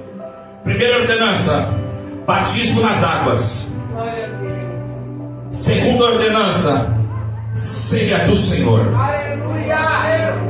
A igreja ela se reúne com um propósito: batismo nas águas. Eu não sei se todos que estão me ouvindo ou que irão me ouvir não é batizado nas águas, mas em nome de Jesus, esse ano de 2026, se for a vontade de Deus, E se você desejar, haverá batismo nas águas e você será a pessoa em nome de Jesus. Batismo nas águas significa o quê? Testemunho. A pessoa veio, conheceu, entregou a sua vida, meditou na palavra, ela está sendo regenerada, está sendo purificada, ela se arrependeu dos pecados, agora ela vai dar continuidade à sua caminhada cristã, tendo um ato público de fé. E qual que é o ato público de fé? Agora eu quero me entregar ao ponto de dizer: morro para o mundo e agora vivo para Deus. Quem lembra onde é que se batizou nas águas aqui? Lembra? Que dia gostoso? Alguns aqui eu tive o privilégio de batizá-los. Então vamos lá. Batismo simboliza exatamente o que eu acabei de dizer. O crente, o Douglas morreu em 19 de dezembro de 1995. Morreu lá, num tanque de batismo. Agora, eu preciso fazer com que a minha conduta, a minha forma, essas são ordenadas. Irmão, isso aqui é inegociável. Pastor, não sou batizado, vou para o inferno? Não, porque batismo não salva. O batismo é uma ordenança, é um ato público. A Bíblia diz assim: quem crer e for batizado será salvo. Quem não crer será condenado. Ou seja, quem não crer, e se eu creio no que Cristo fez, eu vou seguir o que Ele fez. E o que Ele fez? Também se batizou. Então, se eu seguirei-o, eu também me batizarei. E esse ano de 2026, se você conhece alguém que tem algum tipo de empecilho, processo, situação, seja conjugal, seja vício, seja qualquer tipo de coisa que ainda impeça, ou até mesmo uma dúvida que impeça essa pessoa de ser batizada nas águas, em nome de Jesus eu declaro: Jesus vai tirar todo o embaraço, vai arrumar documentação, vai tirar vício, e essa pessoa será batizada em nome de Jesus. Amém, irmão? Batismo, amém? Se tem alguém que ainda não é batizado, procure o pastor, procure os obreiros, os evangelistas, Jonas, Elvis, pastor Zac. Procure para você entrar, desejar nesse propósito, tá bom? Segunda ordenança: ceia do Senhor. A ceia de quem? E eu vou encerrar essa lição para mais. A ceia foi instituída por Jesus através do corpo, que representa, ou melhor, o pão que representa o corpo, e o cálice de uva, o suco de uva, que representa o sangue.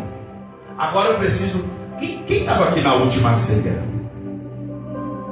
Qual foi o tema da mensagem? O final da mensagem? Foi repetido muitas vezes. Aguenta a pressão? Aguenta a pressão, quem lembra disso? A pergunta é: quem é digno de tomar a ceia?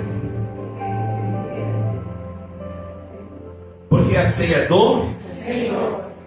Então quer dizer que Jesus vai me dar condição, eu vou pagar um churrasco para todo mundo aqui na igreja. Irmão, agora vocês deram glória, né? Até agora me deram.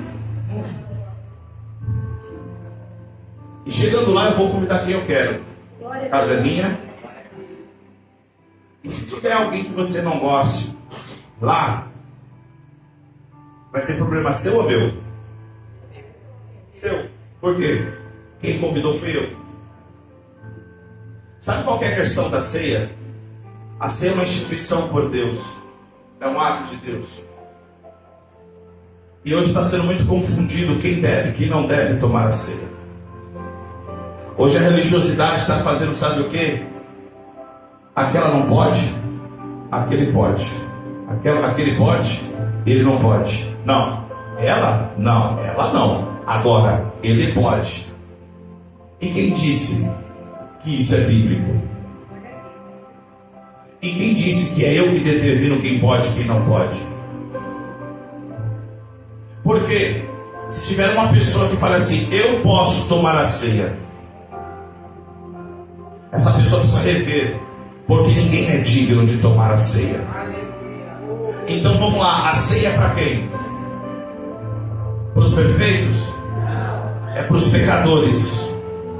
Então se a ceia é para os pecadores, vamos lá, 1 Coríntios 11, e nós vamos encerrar aqui, porque isso faz parte da igreja. Tanto é que este culto, ele é feito uma vez no mês, aqui para nós todo segundo domingo. 1 Coríntios capítulo de número 11. Lembra que eu falei para guardar bem a respeito do corpo? Versículo de número 11, capítulo 11, perdão, versículo de número 28. O que diz aí, irmãos? Examine-se.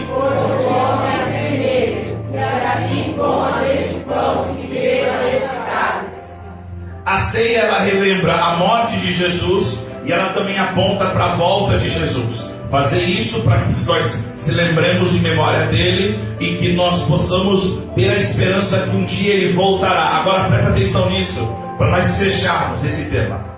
Se a Bíblia diz assim, ó: examine-se, pois, o homem a si mesmo, e assim não coma deste pão. É isso que está escrito? Examine-se, pois, o homem a si mesmo e... depois que eu examino, o que eu tenho que fazer? Então quem é responsável por comer ou beber? Então se a pessoa é responsável por comer e beber, a consequência é dela. Pastor, e o que é participar da ceia dignamente? Versículo 28. É não discernir o corpo. Lembra que eu falei? Não discernir, versículo 29. E assim, porque o que come e bebe indignamente, come e bebe para a sua própria condenação, não discernindo o corpo do Senhor. O que é comer indignamente? Eu disse isso aqui na ceia. Quando Jesus está na ceia, ele abre a boca e fala assim: um de vós há de me trair. Todo mundo na ceia começa a perguntar: sou eu, Senhor? Sou eu? Porque quando Cristo está na ceia, ninguém acusa, mas todo mundo se auto-examina. E aqui eu peço que você tenha esse discernimento para entender que a ceia não é para os perfeitos. A ceia é para os pecadores. Pastor, qualquer um pode tomar ceia? Sim, depois de se examinar. Examine-se, pois, o homem. Aí Paulo continua, versículo 30. Por causa disso, há entre vós 3 classes de igreja: fraco, doente e muitos que dormem, porque não discerniram a ceia. E o que é discernir a ceia? É entender que eu faço parte de um corpo. A cabeça é Cristo. Ele se entregou por mim. Eu não merecia, e talvez o irmão que está do meu lado também não merecia. E por quê? Eu mereço tomar, e aquele irmão, só porque fez isso, aquilo outro, alguém está falando assim: 3 meses de banco, 6 meses. Quem já ouviu essa história aí? Onde está na Bíblia que mediante o pecado eu tive que dar uma quantidade de tempo de banco? Eu quero que alguém me mostre na Bíblia. Não, se beber é 3 meses. Não, adulterou é 1 ano, hein? Não, e se roubou? Não, roubou não, roubou é 1 mês, tá bom? Onde está na Bíblia isso? Sabe que tem gente fraca na igreja? Porque quando ela está forte, ela condena o fraco. Quando ela está dando tudo na boa. Uma vez, sabe o que aconteceu aqui? Aqui. São experiências. Teve uma pessoa que chegou em mim e falou assim: pastor, ora para Jesus me libertar do vício do cigarro. Eu falei: ora. Orei.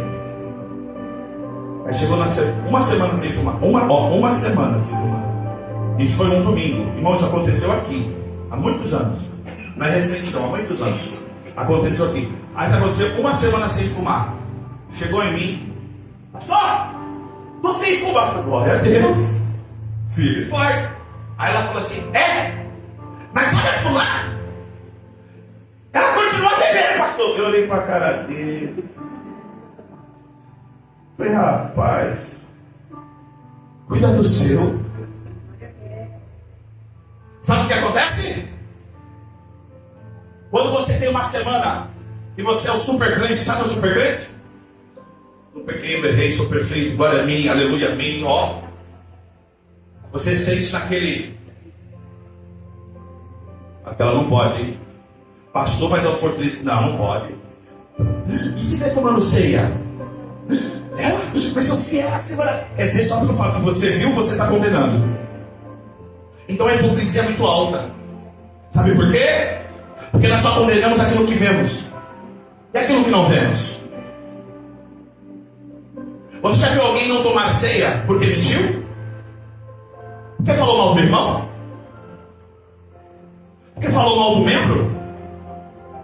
Isso é muito sério. A ceia do Senhor tem um principal aspecto. E qual que é? Repartir. Olha para alguém e diga assim: ceia não é dividir, é repartir. E dividir e repartir é totalmente diferente. Repartir, Jesus quando ele pega o pão, ele reparte, mas ainda continua tendo o pão. Agora dividir, se eu tenho um, dividir, agora só tenho meio para cada. E a igreja do Senhor, a ceia do Senhor não é para dividir, é para repartir. Então se a ceia do Senhor é para os pecadores, eu sou o mais pecador dessa igreja. Pastor, como assim? É uma ordenança. O crente deve se examinar. Senão, sabe o que nós vamos ter que fazer nas próximas ceias, irmãos? Você já reparou que as obreiras que saem daqui para servir a ceia? Os obreiros, você já viu? Por que elas que oferecem? A pessoa é obrigada a pegar? Por quê? Ela tem que fazer o que antes? Ela tem que estar ciente do que está acontecendo. O porquê da ceia. Amém, irmãos? Porque se fosse ao contrário, sabe o que teria que fazer? A ceia colocar aqui e falar assim: quem é digno, venha pegar. Sabe o que vai acontecer? Vai ficar assim agora. Por isso que a ceia do Senhor é um ato de comunhão. Olha para alguém e fala assim: a ceia não toma e nem bebe de olho fechado, é de olho aberto. Pastor, não entendi. Quando eu tomo ceia, eu me preocupo com o corpo. Eu estou aqui tomando ceia. Me dói ver aquele irmão não tomar ceia.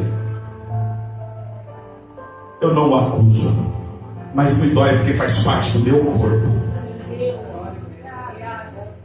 Quando você toma ceia, nós temos que entender que não é para os perfeitos. Vocês creem que a ceia não é para os perfeitos? Amém, irmão? Eu não quero polemizar nada aqui, não. Então quer dizer que a ceia é para os pecadores. Me permita repetir isso para nós orarmos, porque isso faz parte de igreja.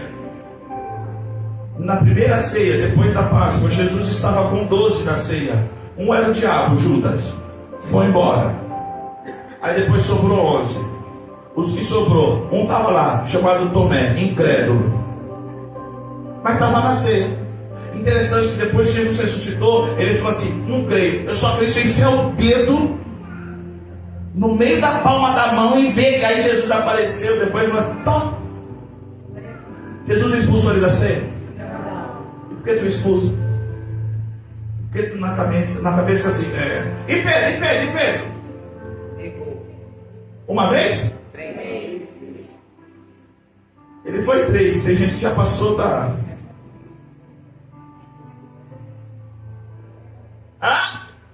Quer mais? Os discípulos falaram que ia estar com ele na hora do pega pra acabar. E aí? Jesus expulsou ele da ceia. Sabe o que Jesus falou? Porque pegou, você vai ser Pedro. E eu vou te dar a chave da igreja.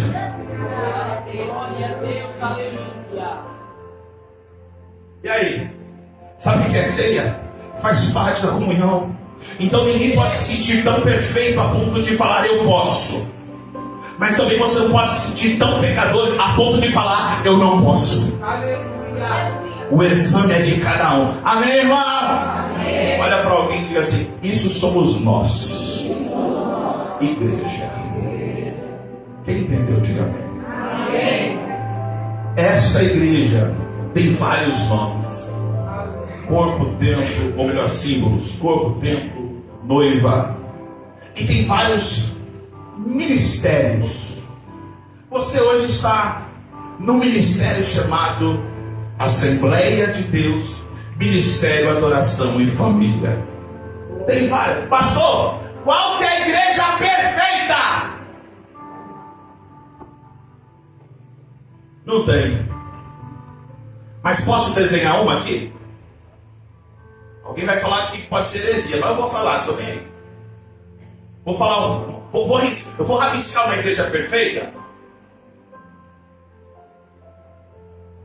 Pega a banda, a orquestra da congregação cristã. Quem já ouviu? Hã? Pega uma pessoa para dirigir o culto, para ministrar os louvores dessas comunidades.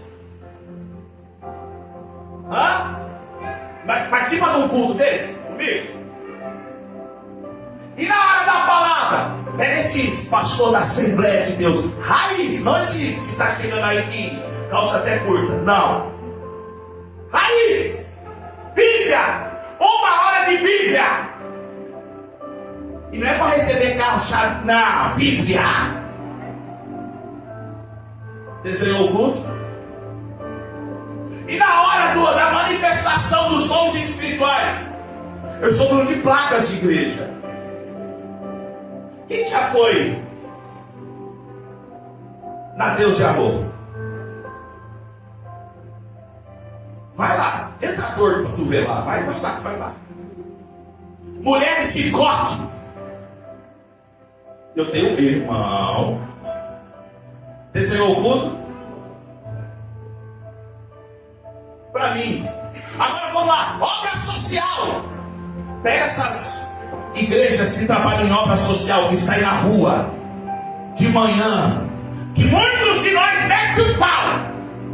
Domingo de manhã, enquanto tu tá babando lá, tá uma galera. É mais fácil falar dela, ele tá falando, não entrou de coisa. E tu, coisa ruim? Por quê?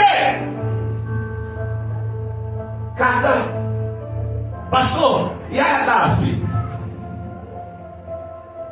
A Davi ainda crê na palavra de Deus, ainda crê nos dons espirituais, ainda crê que Jesus ainda salva, cura, liberta, e um dia nós nos encontraremos com Ele nos ar. A Bíblia diz lá em Cantares, depois você chega na tua casa e leia uma simbologia da igreja. Quem é esta que sobe com tantas bandeiras? Ela é queimada do sol. É a sunamita que chega para Salomão e diz assim: olha, eu sou queimada porque eu fiquei muito tempo no deserto, mas ela vem subindo com muitas bandeiras. E você acha que são essas bandeiras? Então, você é importante para a igreja. Não falte nos cultos, esteja aqui nos cultos. E vamos fazer nessa noite melhor que nós fazemos quando estamos reunidos. Eu quero pedir, fica de pé comigo. Nós vamos nessa noite orar. A EBAF, o ensinamento é para isso, para nós estarmos aqui como igreja. E eu vou aqui convidar a todos vocês. Nós vamos encerrar aqui a fazer uma oração de fé. Já orou hoje? Já falou com Deus hoje? Eu quero te convidar em nome de Jesus, se você pode levantar as mãos. Obreiros, obreiras, irmãs, irmãos, jovens, crianças. Levantou as mãos? Eu vou fazer aqui 2 momentos de oração. O primeiro momento é você orando a Deus. E o segundo momento é nós orando um pelos outros aqui como igreja. Vamos orar. Senhor meu Deus e meu Pai. Ore, igreja. Ore, por favor. Fale com Deus aonde você está, moça, rapaz. Pratique neste momento o que nós podemos fazer, que é um culto racional. Senhor, a tua palavra, Senhor, nessa noite foi ministrada. Espírito Santo de Deus, não sou eu, não é a vontade do homem, mas seja feita sempre a tua vontade. Senhor, é a tua palavra que foi ministrada. Nós estamos aqui como igreja, cada mão levantada, cada mão erguida, cada pensamento elevado. Senhor, não é o microfone que forma o homem, não é o microfone que faz esta mulher orar melhor. Senhor, meu Deus, eu oro aqui por esta igreja, por cada obreiro, por cada jovem que ainda acredita no poder da tua palavra. Nós como igreja, nós não vamos negociar com o mundo. Senhor, nós somos noiva. Por isso, cada dia mais que o teu azeite, o teu espírito, a tua graça esteja presente sobre esta igreja. Senhor, meu Deus, que nós possamos aqui ver vidas batizadas nas águas, vidas ceando com consciência, ceando, Senhor, com discernimento, vidas congregando neste lugar, vidas se congregando, Senhor, com autoridade, com alegria, com compromisso. Seja feita a tua vontade, em nome de Jesus.